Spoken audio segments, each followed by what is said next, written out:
அழிவில்லாத வித்தினால் ஜெனிப்பிக்கப்பட்டவர்கள். இப்பொழுது நாம தைரியமாக சொல்லுகிறோம், அது தாகம் உள்ளவர்கள் தைரியம் உள்ளவர்கள் சொல்ல முடியும். நாங்கள் மறுபடியும் பிறந்தவர்கள், அழிவில்லாத வித்தினால் மறுபடியும் பிறப்பிக்கப்பட்டவர்கள் சொல்ல முடியும். கிறிஸ்துவின் ரத்தத்தினால் மறுபடியும் பிறந்தவர்கள் சொல்ல முடியும். அதை விசுவாசித்தவர்கள், அதை அறிந்தவர்கள் சொல்ல முடியும். அதுதான் தேவனுடைய வார்த்தை. தன்னுடைய சகோதரனுக்காக பயந்து, தன் சகோதரனுக்கு பயந்து எல்லா பரிவாரங்களையும் அனுப்பிவிட்டு ஆற்றை கடக்க பண்ணி போட்டு ஆற்றுக்கு முன்பாக அவர் தனிமையில் நிற்கும் பொழுது அங்குதான் தேவன் அவரை சந்திக்கிறார். தேவனை முகமுகமாய் பார்த்து நான் மரிக்காமல் சாகாமல் பிழைத்திருக்கிறேன் என்று சொல்லி யாக்கோபு சொல்லி, பிழைத்திருக்கிறவராய் இருந்த அந்த யாக்கோபை என் ஆண்டவர் இஸ்ரவேலாக்கி அவரை ஒரு தேசமாக்கி ஆபிரகாமுக்கு கொடுத்ததான அந்த வாக்கு தத்தங்கள் யாவையும் தேவன் இந்த இஸ்ரவேல் மூலமாக தெரிந்து கொண்ட ஒரு சந்ததியாக உருவாக்கின கர்த்தர் அவர்தான் இந்த தேவனாய் இருக்கிறார். உருவாக்குகிற தேவன். அதனாலதான் நான் முதலாவது ஜெனரேஷன் என்றதை எடுத்து ஜெனரேஷன் என்று சொல்லி யாக்கோபு இருந்தார். அதன் பின்பாக ஆண்டவர் மறுபடியும் அவனை ஜெனிப்பித்தார். எப்படி என்று சொன்னால் உருவாக்கினார், இஸ்ரவேலாக உருவாக்கினார். பல ஜாதியாக பல ராஜாக்கள் கடந்து வருவார்கள், அவர்கள் என்று சொல்லி நாங்கள் அவருடைய வித்தினால் பிறந்தவர்களாய் அவர் அவிதமாக யாக்கோபை இஸ்ரவேலாய் மாற்றி திரளாய் ஆசீர்வதித்தாரோ அவிதமாக நாங்கள் அவர் கிறிஸ்துவாய் வித்தினால் பிறந்தவர்களாய் மறுபிறப்பாக மறு உருவாக்கம் அடைய வேண்டும். அவிதமாக நாங்கள் பிறக்க வேண்டும். பிறந்தவர்கள் ஒரு பிறந்தால் மட்டும் போதாது, அந்த பிறந்தது பிறக்க வேண்டும், பிறந்தது பிறக்க வேண்டும். இதுதான் ஜெனரேஷன். அது கிறிஸ்துவுக்குள்ளாக மறுபடியும் பிறப்பிக்கப்பட வேண்டும். அதே போல நாங்கள் அவ்விதமாய் நாங்கள் தவிக்கிறோம். நாங்கள் அவ்விதமாய் தவித்திருந்தோம். நாங்கள் அவ்விதமாய் கைவிடப்பட்டிருந்தோம். எத்தனையோ பேருக்கு முன்பாக நாங்கள் அவருடைய மூலங்களுக்கு எங்களை மறைத்துக் கொள்ளும் என்று சொல்லி நாங்கள் இருந்தோம். ஆனால் கர்த்தர் எங்களோடு இடைப்பட்டார், எங்களை ரட்சித்தார், எங்களுக்கு தன்னுடைய ஜீவனுள்ள வார்த்தையை தந்தார். நாங்கள் முதலாவது அவருடைய ராஜ்யத்தை இப்ப நாங்களும் அவர்களைப் போல வாழ்ந்து கொண்டிருக்கிறோம். இதுதான் என்ன சொன்னா ஒரு கவலைக்குரிய விஷயம். அவர்கள் அறியாதவர்கள், அவர்கள் சம்பூர்ணமாய் வாழ்ந்து கொண்டிருக்கிறார்கள். ஆனால் நாங்களும் என்ன செய்கிறோம்? அப்பத்துக்காகவும் உடைக்காகவும் கவலைப்பட்டுக் கொண்டிருக்கிறோம். அது என்ன பரமபிதா அறிந்திருக்கிறார், எங்களை போஷிப்பார் என்பதை மறந்து நாங்களும் அவர்களைப் போல நாங்களும் அதற்கே எண்ணிக் கொண்டிருக்கிறோம். ஆனால் கர்த்தர் அதற்காய் அழைக்கவில்லை. விசேஷமாக இந்த ஊழியத்தை ஆண்டவர் உருவாக்கின இந்த ஊழியம் என்று சொல்லி ஊழியம் ஆண்டவர் உருவாக்கினார். இஸ்ரவேல் யாக்கோபை இஸ்ரவேலாய் உருவாக்கி அவனுடைய சந்ததியை பெருக பண்ணினது போல இந்த ஊழியத்தை ஆண்டவர் இந்த தேசத்தில் உருவாக்கி இருக்கிறார். அவருக்கு கூட அறுவடை ஆத்துமாக்கள் திரளாய் அவருடைய சமூகத்தில் வெள்ளையங்கி தரித்தவர்களாய் அவருக்கு முன்பாக நிற்கிறதான அறுவடை ஆத்துமாக்களை தேவன் வைத்திருக்கிறார். அதற்கு அதை நாங்கள் அறுவடை செய்யத்தக்கதாக கர்த்தர் இந்த நாளில் இந்த ஊழியத்தை ஆரம்பித்திருக்கிறார். கடுகு வித ஓரளவு குறிப்பிட்டு அதை விட சின்ன விதை இருக்கான வேதம் ஒப்பிட்டு கடுகு வித சின்னதா இருந்தார். அந்த சின்ன விதை என்று சொல்லி அதை அற்பமாக நாங்களும் எங்களுக்கு கிடைச்சிருக்கிறான் இந்த ரட்சிப்பை, இந்த ரட்சிப்பின் மகிமையை நாங்கள் ஒரு அற்பமாக நினைத்து அதை நாங்கள் செயல்படாதபடி எங்களுக்குள்ளாக நாங்கள் வைத்துக் கொண்டு நாங்களும் பிழைப்பதில்லை, நாம் மற்றவரையும் பிழைக்க வைக்கிறதில்லை. அதை எடுத்தால் அவனுக்குள்ள தாகம் இருந்தது. அதை எடுத்து அவன் நினைத்து அது ஒரு கடுகு விதைக்கு ஒப்பாய் இருக்கிறதாம். என்னது? தேவனுடைய ராஜ்யம். அதை ஒரு மனுஷன் எடுத்து தன் தோட்டத்திலே போட்டார். அவனுடைய தோட்டம். எது அவனுடைய தோட்டம்? நாங்கள் தான் அவனுடைய தோட்டமா இருக்கிறோம். விதை விதைக்கத்தக்கதாக நாங்கள் நல்ல நிலங்கள் என்று இயேசு சொல்லியிருக்கிறார். மத்தேயுல நாங்கள் பார்க்கிறோம், அது பெரிய மரமாய் அநேக பலனை கொடுத்ததாம். அப்ப பறவைகள் என்று சொன்னா பரிசுத்த ஆவியானவர் அதன் கிரியைகளை நடப்பிக்கிறதான ஒவ்வொரு கனிகளை கொடுக்கிறதான ஆவியின் கனிகள் என்று சொல்லி பார்க்கிறோம். ஆவியின் கனிகள். அப்ப அந்த ஆவியானவர் கனிகளை கொடுக்கும் வண்ணமாக எங்களுக்குள்ளாக தங்கி இருப்பார். அப்ப நாங்கள் அந்த கடுகு விதை என்று சொல்லி நாங்கள் அற்பமாக கிறிஸ்துவாய் கிறிஸ்தியங்களுக்கு அந்த ரட்சிப்பின் விசுவாசத்தை, அந்த ரட்சிப்பின் அந்த கனத்தை, அந்த மகிமையை நாங்கள் அதை ஒரு பொருட்டாக எண்ணாதபடி ஏனோ நாங்கள் சொல்லி எங்களுக்குள் இருந்து விளைய போகிற பலன் கொடுக்கிறதான அந்த பலனை, அந்த தாளத்தை நாங்கள் புதைத்து வைத்திருக்கிறோம். கர்த்தர் இன்றைக்கு சொல்லுகிறார், தேவன் இன்றைக்கு நீங்கள் இந்த வசனத்தை கேட்டு அற்பமான அந்த கடுகு விதையை போல நீங்கள் இதற்கு தேவனுடைய நல்ல நிலமாய் இருதயத்தில் நீங்கள் பதித்து வைத்தவர்களாக அப்போ தாகம் கொண்டு இருக்க வேண்டும்.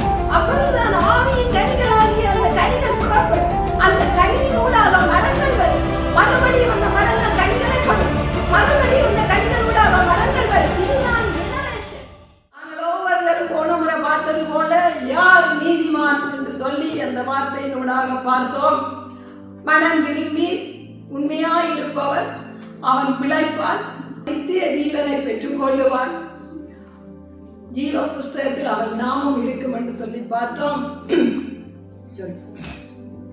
இந்த நாளிலும் நாங்கள் பார்க்க போகிறோம், ஒரு நித்திய ஜீவனை பெற்றுக் கொள்ளுகிற அந்த நீதிமான் எப்படிப்பட்டவன். அவனுடைய சந்ததி ஒரு நீதிமானா இருந்தால் அவனுக்கு கூடாக அவனுடைய சந்ததி என்று சொல்லி ஒரு ஜெனரேஷன் ஆண்டவருக்குள்ளாக ஒரு அவருடைய படைப்பு, அவருடைய ஆசீர்வாதம் பலிகி பெருகுதல், ஆதியில் இருந்து முடிவு பரியந்தம் தேவனுக்குள்ளான அந்த பலிகி பெருகுதலுக்கான ஒரு உருவாக்கும் ஆற்றல் கர்த்தர் வைத்திருக்கிறார். அமிதமாக தேவனுக்குள்ளாக இருக்கிறதான ஆவிக்குள்ளாக இருக்கிறதான ஒரு சந்ததி, அவன் தான் அந்த நீதிமான். நீதிமானுடைய சந்ததி தான் ஜீவ புஸ்தகத்தில் எழுதப்பட்டிருக்கும்.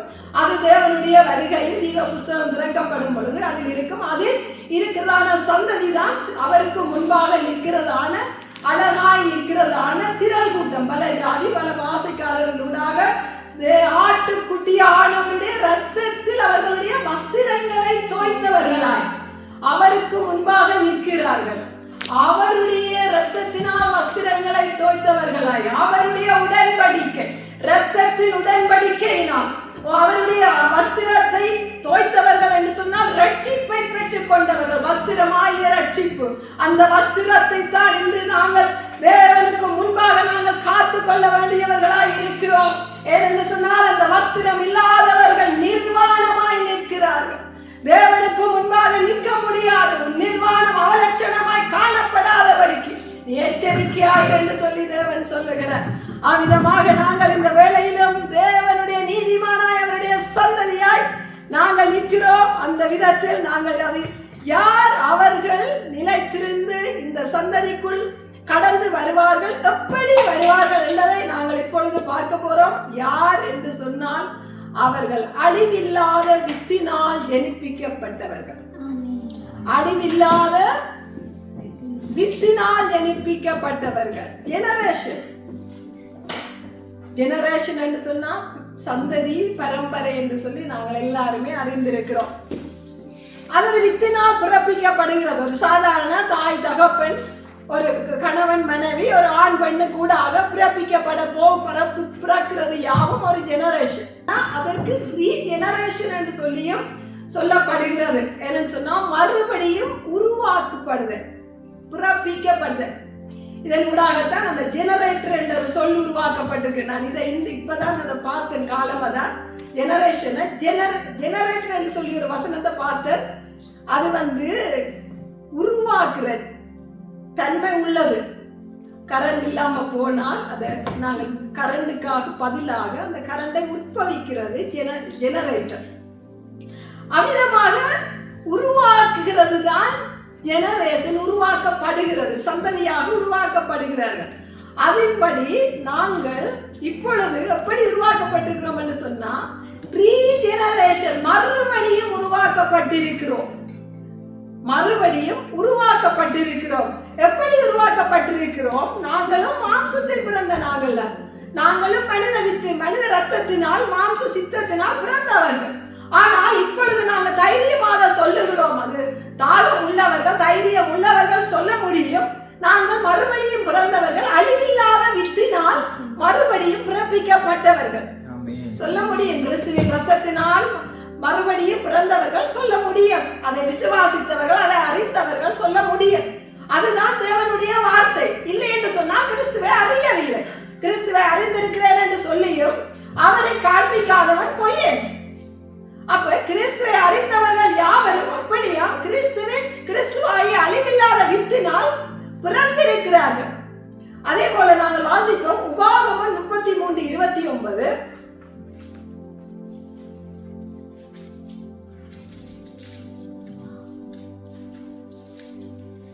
இஷ்டவேலை நீ பாக்கியவான், கர்த்தரால் ரட்சிக்கப்பட்ட ஜனமே உனக்கு ஒப்பானவன் யார்? உனக்கு சகாயம் செய்யும் கேடகம், உனக்கு மகிமை பொருந்திய பட்டயமும் அவரே. சத்துருக்கள் உனக்கு இச்சகம் பேசி அடங்குவார்கள், அவர்கள் மேடுகளை மிதிப்பாய் என்று சொன்னார். ஆமென். இஸ்ரவேலே நீ பாக்கியவான், கர்த்தரால் ரட்சிக்கப்பட்ட ஜனமே உனக்கு ஒப்பானவன் யார்? இந்த வேளையிலும் நாங்கள் பார்க்கிறோம், இந்த இஸ்ரவேல் என்று சொல்லி தேவன் எப்பொழுது உருவாக்குறார் என்று சொன்னால் ஆதியாகமம் 35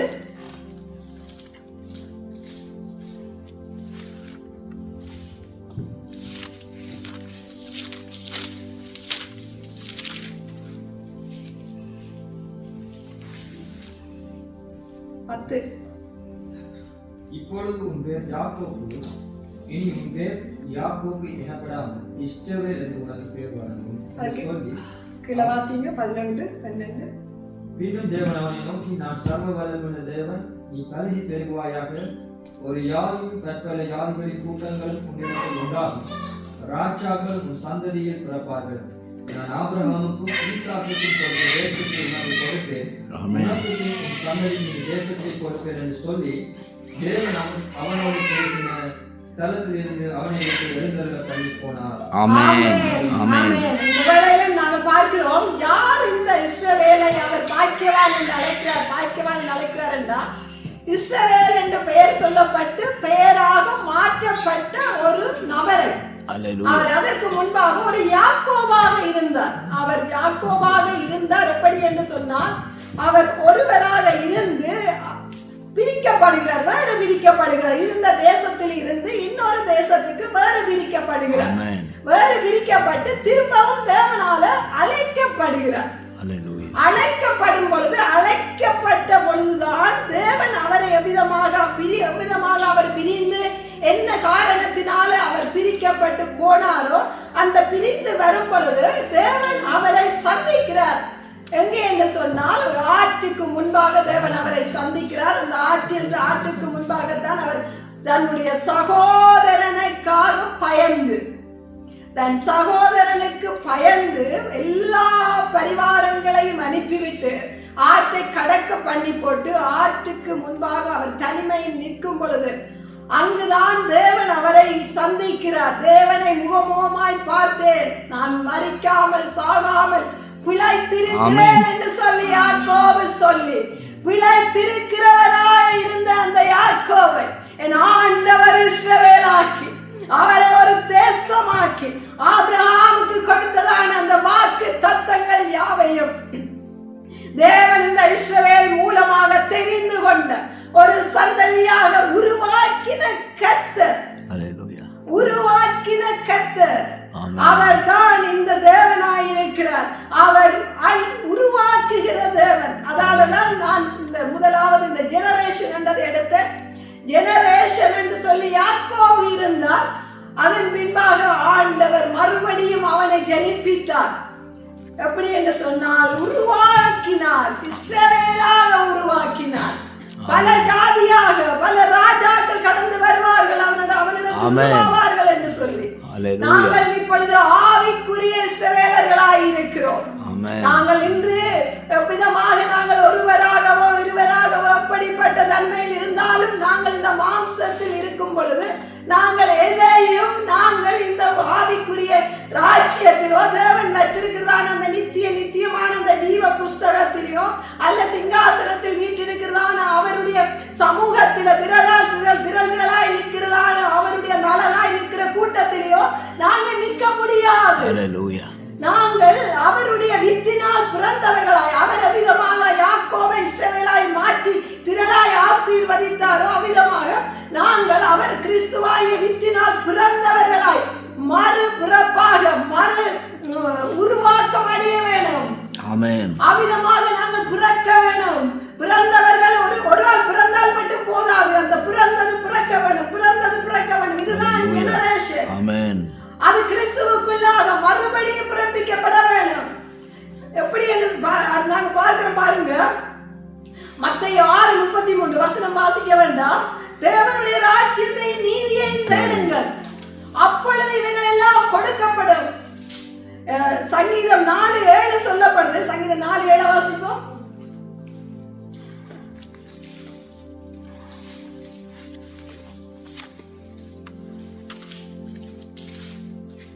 அவர்களுக்கு தானியமும் திராட்சரசமும் பெருகி இருக்கிற காலத்தில் சந்தோஷத்தை பார்க்கிறேன், அதிக சந்தோஷத்தை இருதயத்தில் தங்குகிறேன்.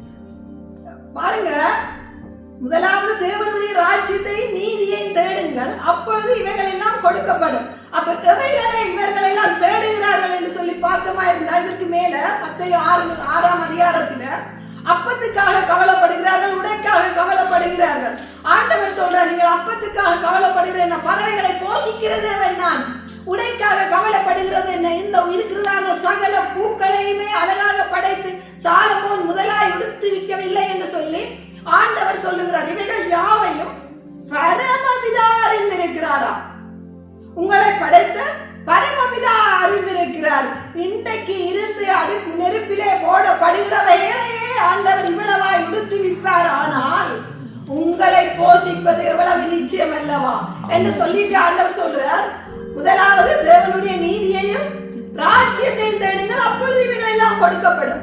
ஆனால் நாங்கள் பார்க்கிறோம், இந்த தேசத்தில நாங்கள் ஆண்டவருடைய நாமத்தை, தேவனுடைய சத்தியத்தை, தேவன் ஒருவர் இருக்கிறார், அவருடைய ராஜ்யம் உண்டு, அதற்கு நித்திய ஜீவனும் நித்திய ராஜ்யமும் பரலோக ராஜ்யம் என்று சொல்லி நாங்கள் மரித்தாலும் பிழைத்திருப்போம் என்று சொல்லி சத்தியத்தை எடுத்து சொல்ல போக வேண்டாம். கர்த்தருடைய நாமத்தினால மறுபரப்பு பிறந்தவர்கள் அவ்விதமாகத்தான் தேவனுடைய ஜெனரேஷனை, அவருடைய சந்ததியை நாங்கள் அறுவடை செய்ய முடியும்.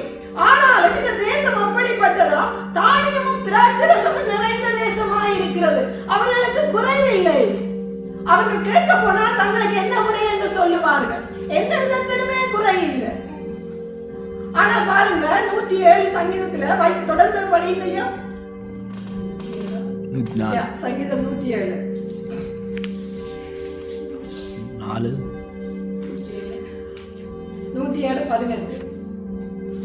அவர்கள் ஆத்துமா சகல போஜனத்தையும் ஆலோசிக்கிறது, அவர்கள் மரண வாசத்தை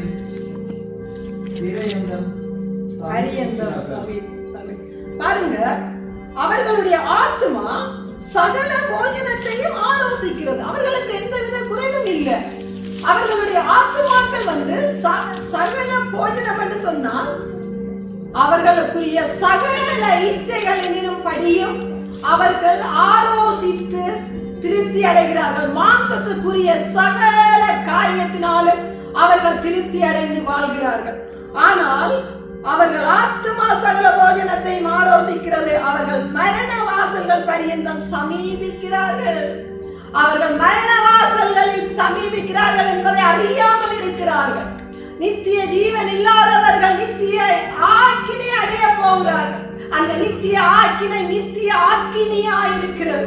அந்த அக்கினி கிரியாவும் என்பதை அறியாமல் இருக்கிறார்கள். இவர்கள் மத்தியில் நாங்கள் தேவனுடைய ஜீவனுள்ள ஜீவியத்தை, தேவன் ஒருவர் ஜீவனாய் ஜீவித்துக் கொண்டிருக்கிறார் என்பதை கொண்டு செல்ல வேண்டும். ஆமென். கொண்டு செல்லுகிறதற்கு அவர்களுடைய வாழ்வோ இப்பொழுது எப்படி இருக்கிறதா? தானியமும் திராட்சரசமும் நிறைந்ததாய் அவர்களுடைய மாம்சம் யாவும் இச்சிக்கத்தக்கதாக அவர்களுடைய வாழ்வில் சகலவற்றையும் சம்பூர்ணமாய் அனுபவித்துக் கொண்டிருக்கிறார்கள். அவர்கள் மரண வாசலில் நிற்பதை அறியாமல் இருக்கிறார்கள். 13ஆம் வசனம் வாசிப்போம். அதிலேயே தங்கள் ஆபத்திலே கர்த்தரை நோக்கி கூப்பிட்டார்கள், அவர் இக்கட்டுகளிலிருந்து அவர்களை நீங்களாக ரட்சித்தார். 14 அந்தகாரத்திலும் மரண இருளிலிருந்து அவர்களை வெளிப்பட பண்ணி அவர்கள் கட்டுகளை அறுத்தார். இப்பொழுதும் நாங்கள் அவர்கள் மத்தியில போய் கர்த்தருடைய நாமத்தை நாங்கள் எடுத்து சொன்னால் கர்த்தர் அவர்களுடைய ஆபத்தில் அவர்களை நோக்கி கூப்பிடும் பண்ணும்படி அவர் செய்ய வல்லவராயிருக்கிறார். ஆமென். அவர்களுடைய தங்கள் ஆபத்திலே கர்த்தரை நோக்கி கூப்பிட்டார்கள். அவர்கள் ஆபத்தில் இருக்கிறார்கள் என்பதை நாங்கள் அவர்களுக்கு அறிவிக்க வேண்டும், உணர்த்தப்பட வேண்டும். அவர்களுடைய ஆத்துமா தேவனை நோக்கி கூப்பிட வேணும். கர்த்தாவே எங்களை ரட்சியும் என்று சொல்லி இஸ்ரவேல் யாக்கோபு கூப்பிட்டார். தனிமையிலிருந்து கூப்பிட்டார். தன்னுடைய சகோதரனுடைய முகத்துக்கு தப்பிவிக்கும்படி கர்த்தர் அவரை முகமுகமாய் சந்தித்தார். அதே போல நாங்கள் அவ்விதமாய் தவித்தோம். நாங்கள் அவ்விதமாய் தவித்திருந்தோம். நாங்கள் அவ்விதமாய் கைவிடப்பட்டிருந்தோம். எத்தனையோ பேருக்கு முன்பாக நாங்கள் அவருடைய மூலங்களுக்கு எங்களை மறைத்துக் கொள்ளும் என்று சொல்லி நாங்கள் இருந்தோம். ஆனா கர்த்தர் எங்களோடு இடைப்பட்டார், எங்களை ரட்சித்தார், எங்களுக்கு தன்னுடைய ஜீவனுள்ள வார்த்தையை தந்தார். நாங்கள் முதலாவது அவருடைய ராஜ்யத்தை, இப்ப நாங்களும் அவர்களை போல வாழ்ந்து கொண்டிருக்கிறோம். இதுதான் என்னன்னு சொன்னா ஒரு கவலைக்குரிய விஷயம். அவர்கள் அறியாதவர்கள், அவர்கள் சம்பூர்ணமாய் வாழ்ந்து கொண்டிருக்கிறார்கள். ஆனால் நாங்களும் என்ன செய்கிறோம்? அப்பத்துக்காகவும் உடைக்காகவும் கவலைப்பட்டு கொண்டிருக்கிறோம். அதை எங்கள் பரமபிதா அறிந்திருக்கிறார், எங்களை போஷிப்பார் என்பதை மறந்து நாங்களும் அவர்களை போல நாங்களும் அதற்கே எண்ணிக் கொண்டிருக்கிறோம். ஆனால் கர்த்தர் அதற்காய் அழைக்கவில்லை. விசேஷமாக இந்த ஊழியத்தை ஆண்டவர் உருவாக்கின இந்த ஊழியம்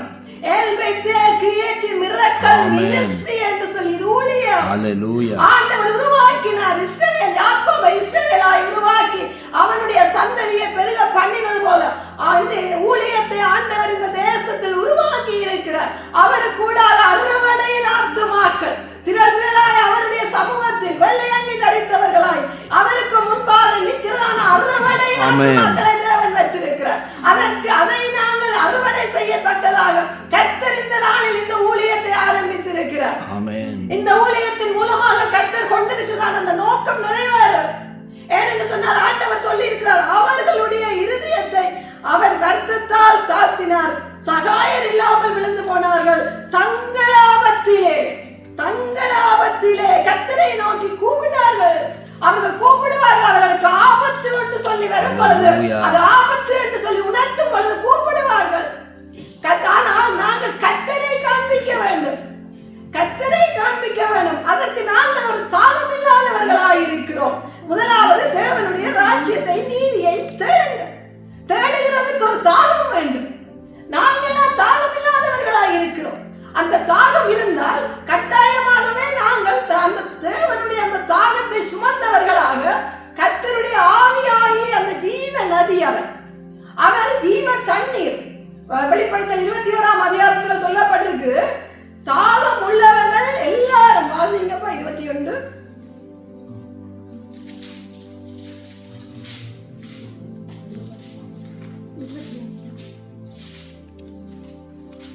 21:6 அங்கே மலரினை நோக்கி ஆயிற்று, நான் அல்பாவும் ஒமேகாவும் ஆதியும் அந்தமுமாய் இருக்கிறேன். தாகமாய் இருக்கிறவனுக்கு நான் ஜீவ தண்ணீர் ஊற்றி இலவசமாய் கொடுப்பேன். இலவசமாய் அவர் கொடுக்க ஆயத்தமாய். ஆமென். தாகமாய் உள்ளவனுக்கு இலவசமாய் அவர் கொடுக்க வல்லவராய் இருக்கிறார். அவர் இலவசமாய் அவருடைய நித்திய ஜீவனை கொடுக்க அவர் காத்திருக்கிறார். தாகமாய் இருந்தால் அவர் எங்களையும் தாகம் தீர்த்து இன்னுமாக யாரெல்லாம் இந்த தாகத்தோடு இருக்கிறார்களோ, வறண்டு இருக்கிறார்களோ, ஜீவனற்றவர்களாக ஜீவனும் உயிர் உள்ளவர்கள் என்று சொல்லியும் செத்தவனை போல இருக்கிறார்கள். அவர்கள் வாழ்ந்து கொண்டிருக்கிறார்கள், ஆனால் அவர்களுக்குள் ஜீவன் இல்லை. அவர்கள் மத்தியில் நாங்கள் இந்த தாகம் கொண்டவர்களாக இந்த ஜீவ நதியை நாங்கள் கொண்டு போகும் பொழுது அவர் இலவசமாய் அவர்களை விடுதலையாக்க அவர் வல்லவராய் இருக்கிறார். எங்களுக்கு முதலாவது இந்த தாகம் வேணும். அந்த தாகம் தான் எங்களுக்கு எப்படி வர வேண்டும் என்று சொன்னா நாங்க வாசிப்போம். லூக்கா 13:18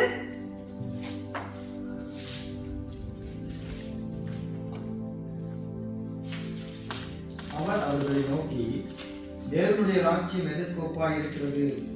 அதை எதற்கு ஒப்பிடுகிறேன்? அது ஒரு கடுகு விதைக்கு ஒப்பாயிருக்கிறது. அதை ஒரு மனுஷன் எடுத்து தன் தோட்டத்தில் போட்டான். அது வளர்ந்து பெரிய மரமாயிற்று. ஆகாயத்து பறவைகள் வந்து அது கிளைகளில் அடைந்தது என்றார். கடுகு விதை, அதை ஒரு மனிதன் எடுத்தான். எடுக்க வேணும். ஆமென். எடுக்க வேணும். கடுகு விதை ஒரு சின்ன விதை தான். அது ஒரு சின்ன, எல்லா விதைகளிலும் கடுகு விதை ஓரளவு குறிப்பிட்ட, அதை விட சின்ன விதையும் இருக்கு. ஆனால் வேதம் ஒப்பிட்டு இருக்கு கடுகு விதை சிறிதா இருந்த அந்த சின்ன விதை என்று சொல்லி அதை அற்பமாக நாங்களும் எங்களுக்கு கிடைச்சிருக்கிறதான இந்த ரட்சிப்பை, இந்த ரட்சிப்பின் மகிமையை நாங்கள் ஒரு அற்பமாக நினைத்து அதை நாங்கள் செயல்படாதபடி எங்களுக்குள்ளாக நாங்கள் வைத்துக்கொண்டு நாங்களும் பிழைப்பதில்லை, மற்றவனையும் பிழைக்க வைக்கிறதில்லை. அவ்விதமாகத்தான் இன்று காலகட்டத்தில் நடந்து கொண்டிருக்கிறது. புதைத்து வைத்த தாளந்து போல, புதைத்து வைத்த தாளந்து போல கடுகு தானே, ஒரு சின்னம் தானே என்று சொல்லி அதை எடுத்தான். அவனுக்குள்ள ஒரு தாகம் இருந்தது. அதை எடுத்து அவன் நிலத்தில் அது ஒரு கடுகு விதைக்கு ஒப்பா இருக்கிறதாம். என்னது? தேவனுடைய ராஜ்யம். அதை ஒரு மனுஷன் எடுத்து தன் தோட்டத்திலே போட்டான். அவனுடைய தோட்டம். எது அவனுடைய தோட்டம்? நாங்கள் தான் அவனுடைய தோட்டமா இருக்கிறோம். விதை விதைக்கத்தக்கதாக நாங்கள் நல்ல நிலங்கள் என்று இயேசு சொல்லியிருக்கிற வார்த்தைகள் உங்கள் நில இருதயமாகிய நல்ல நிலங்களை விதைக்கப்பட வேண்டும். நாங்கள் தான் அவனுடைய தோட்டம். அப்ப அந்த விதையை எடுத்து அவன் அந்த தோட்டத்தில் போட்டான். அது வளர்ந்து பெரிய மரமாகி அதன் கிளைகளில் பறவைகள் வந்து அதன் கிளைகளில் அடைந்தது. அது பெரிய மரமாகிறதற்கு நாங்கள் தான் அதை எடுத்து போட வேண்டும். பறவைகள் வந்து அதன் கிளைகளில் தங்கி இருக்குமா? இதுல ஆவிக்குரிய விளக்கத்தை நாங்கள் பார்ப்போமா இருந்தால், 2 பறவைகள் இருக்கு. வழியறிய விதைக்கப்பட்ட விதையை பொறுக்கி சாப்பிடுறது பறவை. பறவை என்று சொன்னால் ஆவிகள் என்று இருந்தால் நல்ல ஆவிக்குரிய அர்த்தம். பறந்து காக்கும் பட்சியை போல எருசலேமின் மீது ஆதரவா இருக்கிற தேவன், அது பரிசுத்த ஆவியானவர். கலையை போல உங்களை சுமந்து வந்தேன், அது பரிசுத்த ஆவியானவர். 2 ஆவி இருக்குது. நாங்கள் அதுல பார்க்கிறோம். இதுல அசுத்த ஆவியும் சத்துருவின் ஆவியும் என்ன செய்யும்? பட்சித்து போடும். ஆனால் இதுல வந்து பார்க்கிறோம், அதன் கிளைகளில் பறவைகள் வந்து அதன் கிளைகளில் அடைந்தது. அது பெரிய மரமாய் இருந்து மத்தேயுல நாங்க பார்க்கிறோம், அது பெரிய மரமாய் அநேக பலனை கொடுத்ததா. அப்ப பறவைகள் என்று சொன்னா ஆவியானவர் அதன் கிரியைகளை நடப்பிக்கிறதான ஒவ்வொரு கனிகளை கொடுக்கிறதான ஆவியின் கனிகள் என்று சொல்லி பார்க்கிறோம். ஆவியின் கனிகள். அப்ப அந்த ஆவியானவர் கனிகளை கொடுக்கும் வண்ணமாக எங்களுக்குள்ளாக தங்கி இருப்பார். அப்ப நாங்கள் அந்த கடுகு விதை என்று சொல்லி நாங்கள் அற்பமாக கிறிஸ்து எங்களுக்கு தந்த அந்த ரட்சிப்பின் விசுவாசத்தை, அந்த ரட்சிப்பின் அந்த கனத்தை, அந்த மகிமையை நாங்கள் அதை ஒரு பொருட்டாக எண்ணாதபடி ஏனோதானோன்னு சொல்லி எங்களுக்குள் இருந்து விளைய போகிற பலன் கொடுக்கிறதான அந்த பலனை, அந்த தாளத்தை நாங்கள் புதைத்து வைத்திருக்கிறோம். கர்த்தர் இன்றைக்கு சொல்லுகிறார், தேவன் இன்றைக்கு நீங்கள் இந்த வசனத்தை கேட்டு அற்பமான அந்த கடுகு விதையை போல நீங்கள் இதற்கு தேவனுடைய நல்ல நிலமாய் இருதயத்தில் நீங்கள் பதித்து வைத்தவர்களாக அந்த வார்த்தையின் ஊடாக கர்த்தரை நோக்கி பார்க்கும் பொழுது பரிசுத்த ஆவியானவர் உதவி செய்வார். அவன் தாகம் கொண்டவனாக அந்த ஒரு விதையை எடுத்து விதைத்தால் அது மரமாய் விளைத்தது. அப்ப ஒரு தாகம் கொண்டு இருக்க வேண்டும். அப்பொழுதுதான் ஆவியின் கனிகளாகிய அந்த கனிகள் புறப்படும். அந்த கனியினூடாக மரங்கள் வரும். மறுபடியும் அந்த மரங்கள் கனிகளை கொடுக்கும். மறுபடியும் அந்த கனிகளூடாக மரங்கள் வரும். இதுதான் ஜெனரேஷன். இதனூடாகத்தான் தேவனுடைய ஒரு சந்ததி உருவாக்கப்படும். கடைசி முடிவு வரையும் அந்த சந்ததியை நாங்கள் அறுவடைக்காக தேவனுடைய சமூகத்தில் நிற்கிறதான அந்த திரளான கூட்டமாக நாங்கள் நிறுத்த முடியும். நாங்கள் இன்றும் இருக்கிறோம், நாளைக்கு நிற்போமோ தெரியாது. ஆனால் ஒரு ஜெனரேஷன், அடுத்த சந்ததி உருவாக்கப்பட வேண்டும். அந்த விதையை நாங்கள் அடுத்த சந்ததிக்குள் போட வேண்டும். யார் அந்த விதை? எது அந்த விதை? அழிவில்லாத வித்து. அழிவில்லாத வித்து எது? அழியும் வித்து இருக்கு, அழியாத வித்து, அழிவில்லாத வித்தும் இருக்குது. நாங்கள் எதனால் பிறப்பிக்கப்பட்டிருக்கிறோமோ? நாங்கள் அழிவில்லாத வித்தினால் பிறப்பிக்கப்பட்டிருக்கிறோம். 1 பேதுரு 1:23 வாசிங்கய்யா. அழிவுள்ள வித்தினாலே அல்ல, அழிவுக்கு நிற்கிறதும் ஜீவனுள்ளதுமான தேவ வசனமாகிய அழிவில்லாத வித்தினாலே மறுபடியும் ஜெனிப்பிக்கப்பட்டிருக்கிறது. ஆமென். எது இந்த வித்தா? அழிவில்லாத, என்றென்றைக்கு நிலைத்திருக்கிறதான அழிவில்லாத ஜீவ வசனமாகிய வித்தினால் நாங்கள் பிறப்பிக்கப்பட்டிருக்கிறோம்.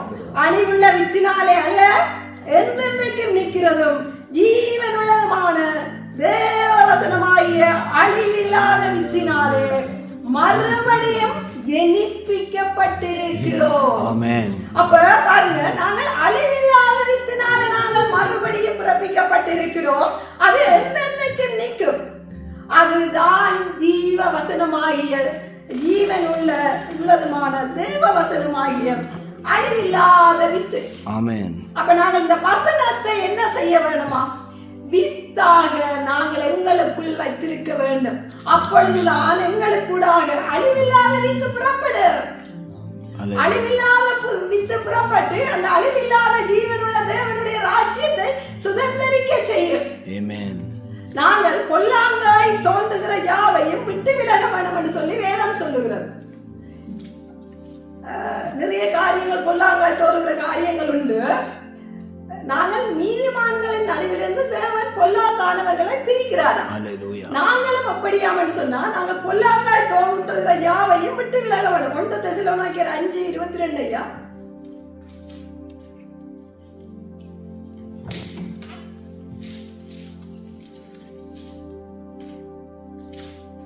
பொல்லாங்காய் தோன்றுகிற எல்லாவற்றையும் விட்டு விலகுங்கள். உங்களுக்கு எது எல்லாம் பொல்லாங்காய் தோன்றுகிறதோ அவைகளை விட்டு விலகுங்கள். ஏனென்று சொன்னால் 2 தீமோத்தேயு 3:5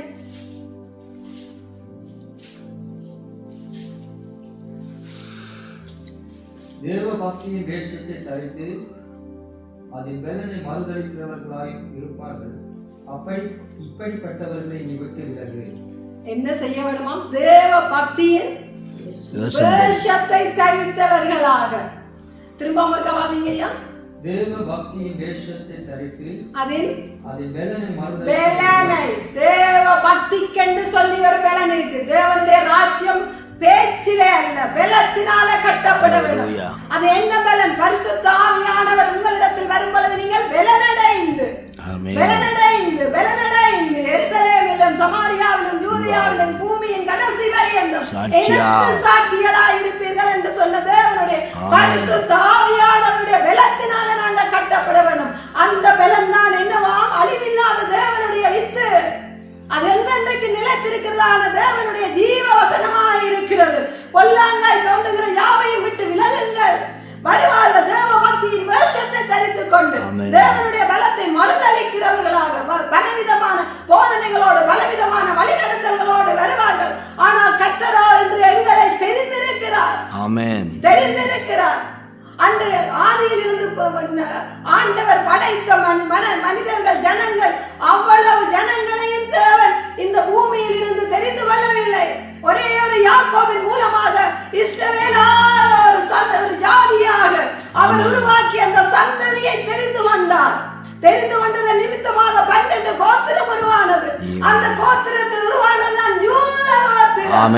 அந்த யூத கோத்திரத்தில் இருந்து வந்தவர் தான் எங்கள் யூத கோத்திரத்தில் சிங்கமும் தாவீதின் வேறுமான எங்கள் ராஜாதி ராஜாவாம் கர்த்தாதி கர்த்தராகிய இயேசு கிறிஸ்து.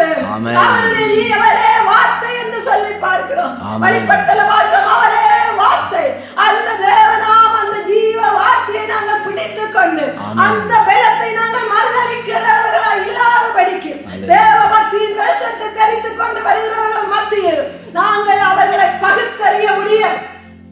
அவர்களை நாங்கள் அறிந்து கொள்ள முடியும். வார்த்தை இல்லாது விட்டால் அறிந்து கொள்ள முடியாது. ஏனென்று சொன்னால் அவர்கள் தேவனை போல வருவார்கள். தேவனை போல பக்தி உள்ளவர்களாய் வருவார்கள். இப்பொழுது பல காரியங்கள் நாங்கள் ரட்சிக்கப்பட்ட காலத்தை விட இப்பொழுது பயங்கரமான உபதேசங்கள், பயங்கரமான வழிபாடுகள், பயங்கரமான வேத புரட்டுக்கள்.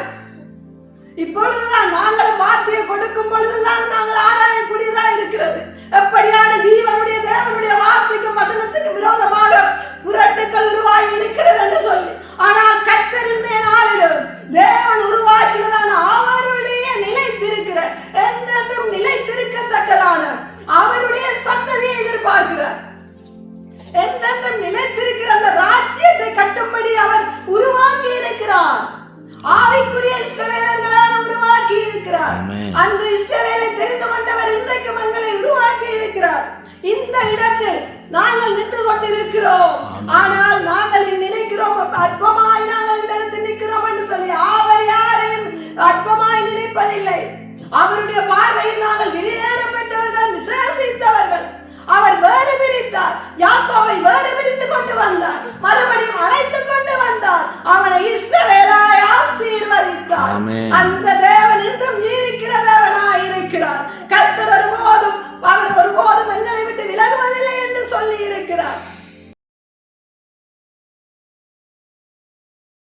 வசனம் சொல்லுகிறது. 1 யோவான் 3:12 வாசிங்க ஐயா.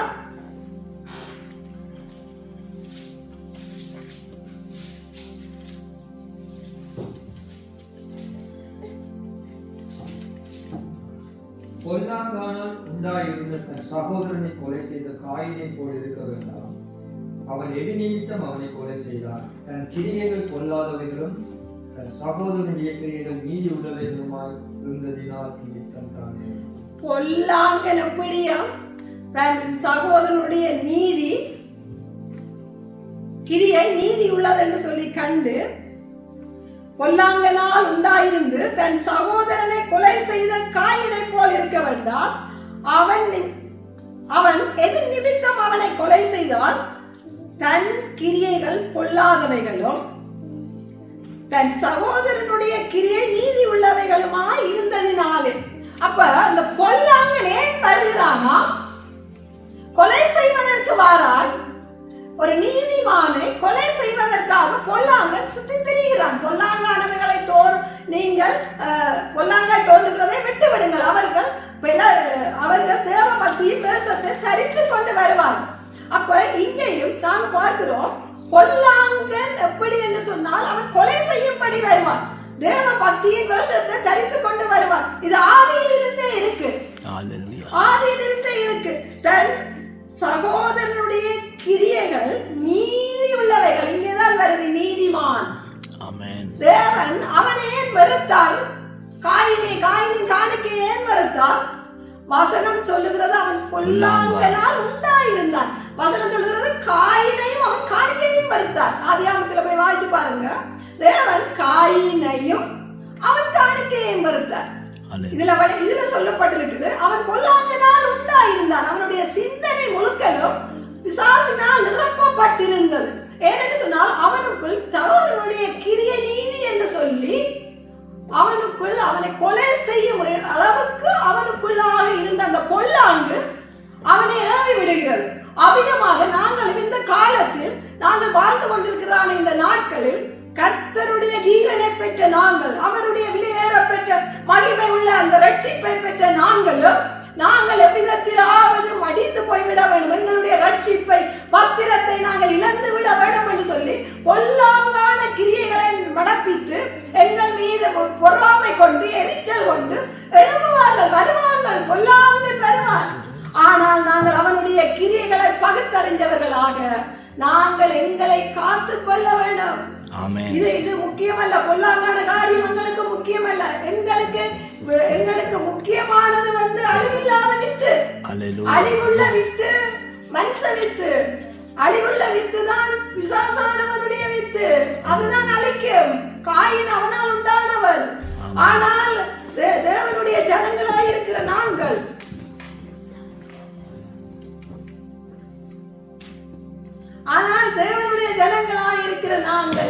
அழிவில்லாத வித்தினால் ஜனிப்பிக்கப்பட்டிருக்கிறோம். ஆமென், ஆமென். இந்த நாளிலும் நாங்கள் தேவனுடைய ஜனங்கள் என்பதை நாங்கள் அறிந்திருக்கிறோம்.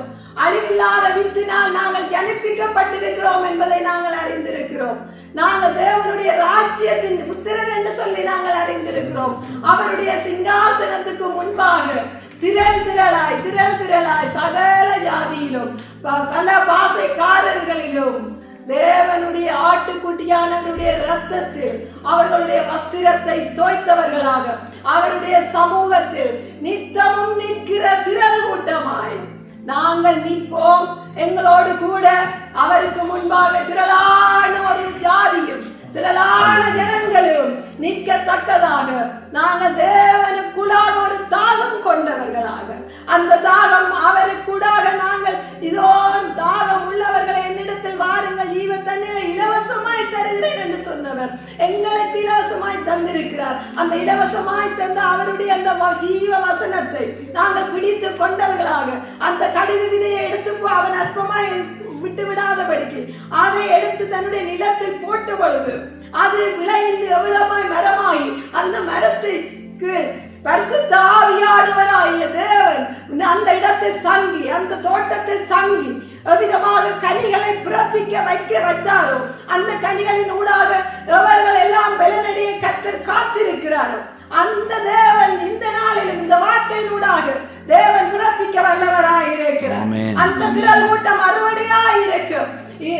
ஏசாயாவில் சொல்லப்பட்டது போல எழுப்பி பிரகாசின் ஒளி வந்தது, பூமியின் ஜனங்களின் காரில் மூடும், ஆனாலும் உன்மேல் கர்த்தர் உதிப்பார், ராஜாக்கள் உன்னிடத்தில் நடந்து வருவார்கள்.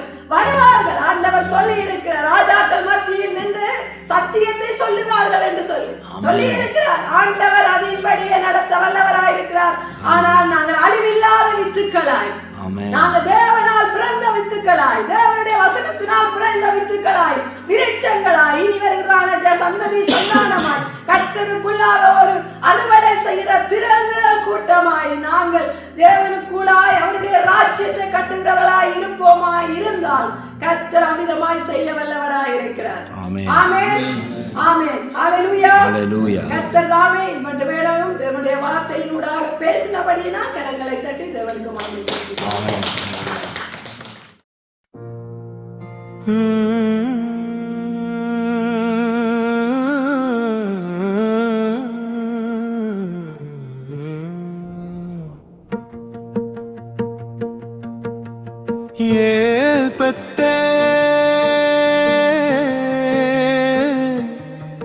தேவனுடைய வீடு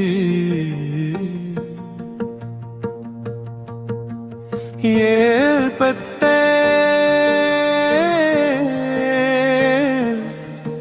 தரிசனத்தின் இடம்,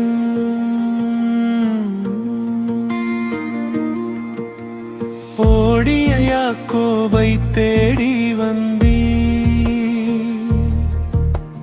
தனிமையிலே பேசினீ, பலிபீடம் கட்டிய அந்த இடம் இன்றும் பரிசுத்தம்.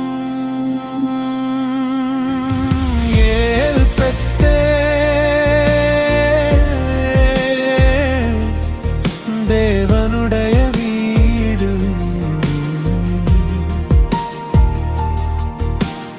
ஏற்பட்டே வானம் திறந்த இடம்,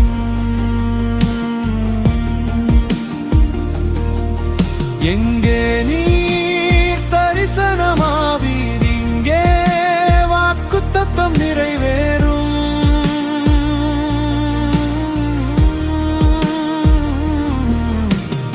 ஏற்பட்டே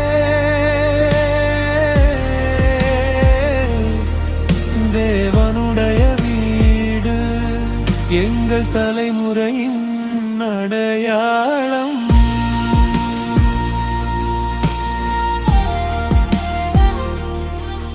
நான் சர்வ வல்ல தேவன் என்றீ, பலுகி பெருகுவாயன்றி, ஜாதிகள் உன்னிலிருந்து எழும், ராஜாக்கள் உன் சந்ததி.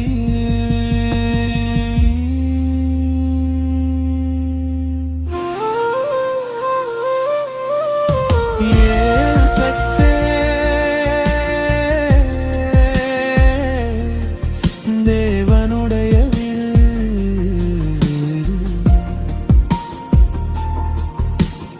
ஏற்பட்டே ஆசீர்வாதத்தின் இடம்,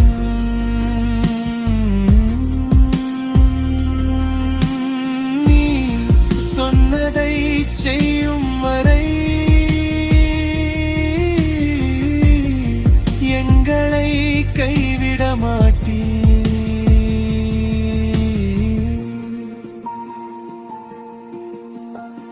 இதோ வானத்தில் சிங்காசனம் மகிமையால் நிறைந்தது, மின்னலும் இடியும் சத்தமும், பரிசுத்தர் பரிசுத்தர். ஏழு ஆவிகள் எரிகின்றன, அக்கினி தீபங்கள் முன்பாக நாம் விழுந்து ஆராதிக்கிறோம் தேவனுடைய சிங்காசனத்தின் முன்.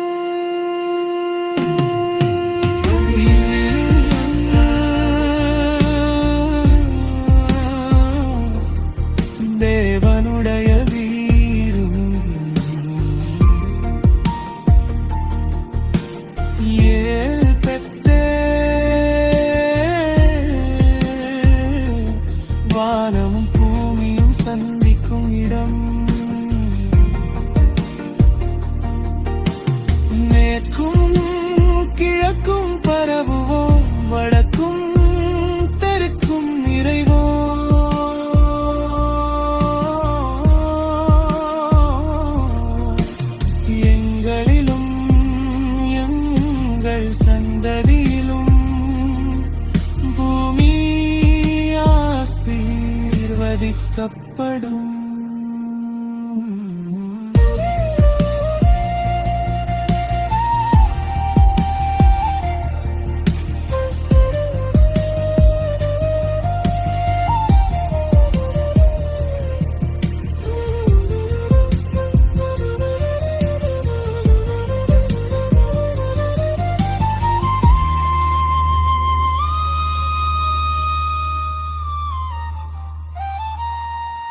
நீர் எங்களோடு இருப்பீர், போகும் இடமெல்லாம் காப்பீர்.